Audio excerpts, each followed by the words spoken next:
Okay, remember that they're changing my voice. This video is about Deuteronomy 21. I'm going to make this quick.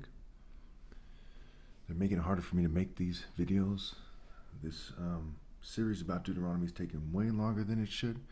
If you want to hear a kind of BS fairy tale game-based explanation, then you should probably get one from a historian or a rabbi or someone who's likely to lie to you like that. Now, some are nicer than others, but they're all just playing the game and telling you a bullshit kind of Greco-Roman like explanation. So in this chapter, it talks about murder. It talks about marrying captive women. Okay, it talks about certain laws in regards to the firstborn,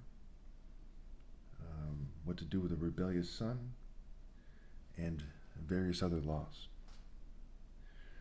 So when it comes to murder, it basically says, that they should break the neck of a heifer, and they should testify that they had nothing to do with it if they had nothing to do with it, and that they should wash their hands in a way that's similar to Pilate in popular culture, who said to wash his hands of the blood of Jesus, saying that he's innocent. And that's not a coincidence, right? There's these overlapping pagan laws of Baal, right? Pilate followed Zeus, aka Baal, aka Jupiter, aka Set. So under certain circumstances, people are allowed to marry a captive woman. Now, keep in mind, it has to do with the difference between people who wrote themselves into history, like the Jews did with the Old Testament, right? We can't just believe people who say, hey, here's this story, and it's what you're expected to believe about God. And here's one version for the so-called Jews, one version for the Christians, one version for the Muslims, and those versions break into subcultures and subversions. Obviously, it's stupid to just assume they're right. It's clearly a governing class gimmick. So what is the truth in the matter?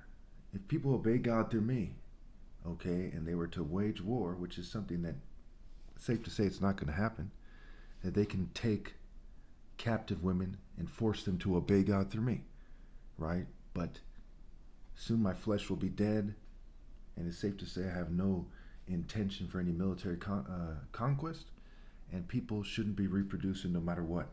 That's a divine verdict. I've said it many times. There's no reversing that verdict. Okay, so when it comes to the firstborn, obviously people should do what is fair and justice and right. Do unto others as you would have them do unto you. What is fair? People shouldn't be having more than one wife. What I say transcends the left-right paradigm. It transcends what's said in the Bible. People should find one person, if they're in the divine order, and marry that person and live an honest life, and they should get that person's tubes tied by a woman, and hopefully not a lesbian woman or somebody who would take sexual pleasure in tying their tubes. It should be done by a woman. And of course, people have no intention to obey God through me, and so they shouldn't be married. Their marriages aren't valid. All marriages except for my parents. So when it comes to a rebellious son, notice it says that they should stone that person to death. It doesn't matter if that person is their son. If they don't obey God through me, they should be killed. That part of this chapter is very important here.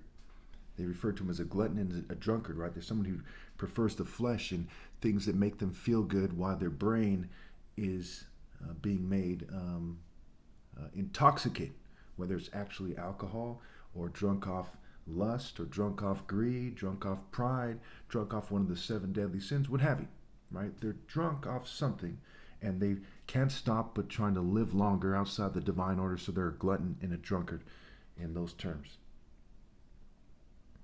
Now it says that anyone, when it comes to the various laws, if anything that's a capital offense is hang him from a pole, right, to make an example of him, and then to bury him within a reasonable time, because the idea is to not defile the spirit of a group of people that's obeying God.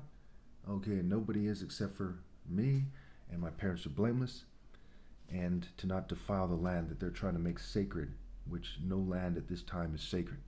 Not where I used to live, not where I live now, because there's too much pagan nonsense, witchcraft, things like that aimed at me, and the whole earth is defiled. like it says in Isaiah 24, it sinks never to rise again. Thank you.